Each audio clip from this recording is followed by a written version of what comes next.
It's called weaponization. Never happened in this country. They weaponized the Justice Department. Every one of those cases was involved with the DOJ, from Atlanta and Fani Willis to the Attorney General of New York and the DA in New York. Every one of those cases.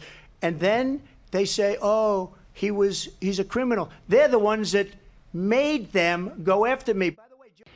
That was President-elect Donald Trump accusing Democrats of using the U.S. Justice Department to indict him for a number of crimes, an accusation he made repeatedly while on the campaign trail. So what exactly does this baseless claim signal about how the president-elect will seek to reshape the DOJ? Hugo Lowell may have the answer for us. He is a senior political correspondent for The Guardian. Hugo, thanks for being here. So let's start right there, because President-elect Trump has made very clear that he has a new vision for the DOJ. What does that look like? It's going to be structural change. How you think the DOJ has operated in the past is not going to be the way that it's going to operate in a second Trump admin. You're going to see entire components of DOJ replaced, fired, changed into people that he trusts and he thinks can carry out what he wants to do, right? And there's two prongs here. One is doing the sorts of political investigations, the retribution sort of thing he was talking about on the campaign trail. That will probably come to pass through his handpicked team. I mean, right now, leading DOJ, or on the names list, lead DOJ, Todd Blanche as personal attorney, Emil Beauvais as the PAIDAG. That's the principal deputy in the Deputy Attorney General's office who runs the department day to day. These are his personal lawyers, and they're loyal to him. They will do what he wants. And I think, that's not even to mention Matt Gaetz as the Attorney General, who will lead the department if he is confirmed.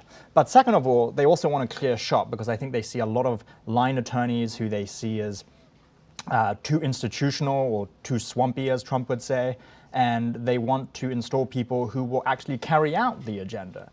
If you have institutional line attorneys, prosecuting attorneys, for instance, in the criminal division or the national security division, and they think, we actually don't think X investigation is adhering to the facts and the law, they might not carry it out. To accomplish their ends, Trump has to fire all these people, get rid of these people in various respects. And so I think you're going to see a fundamental realignment of how DOJ operates.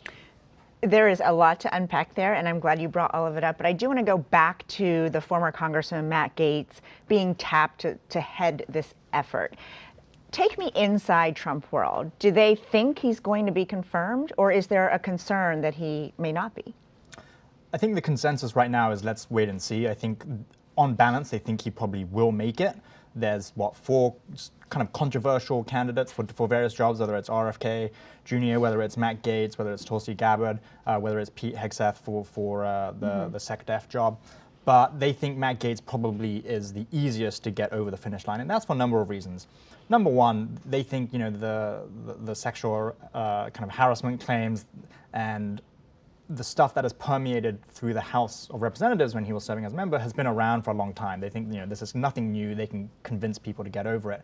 And their principal argument against that is to say, look, Matt Gaetz was investigated by the Department of Justice and no charges were brought. It went through a whole grand jury process. They want to argue to individual senators as they kind of build support leading to confirmation hearings that not only has all of this previously come out, but the witnesses are tainted. That was why DOJ didn't prosecute it. That's the argument they're going to make. So I think they see a path forward for Matt Gaetz in a way that maybe some of the other candidates might not, because they have an argument they can come back to saying he was investigated but not charged. Well, that path will certainly be dramatic and rocky for Gaetz, but you're right. Who knows if he could clear it? So before we let you go, I want to ask you about the other names that you're anticipating hearing. Obviously, Trump has been very strategic in his announcements, both in the substance and the order of who he's announcing. So what are you looking out for?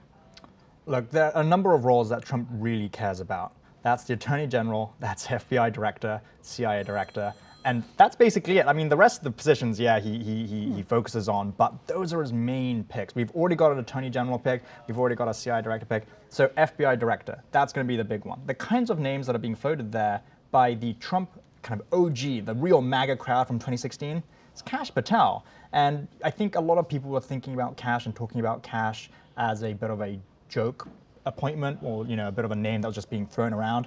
It's becoming more and more solid in recent days.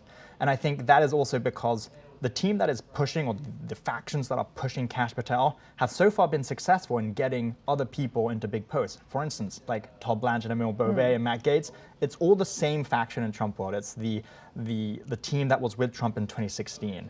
And so I think they're emboldened to think, well, if we could get our DOJ picks in, we might just be able to get Kash Patel in as FBI director, and if not the director, maybe the deputy director. And if that happens, the FBI will be effectively run out of the West Wing. The idea that DOJ and FBI were completely independent, that will cease to exist.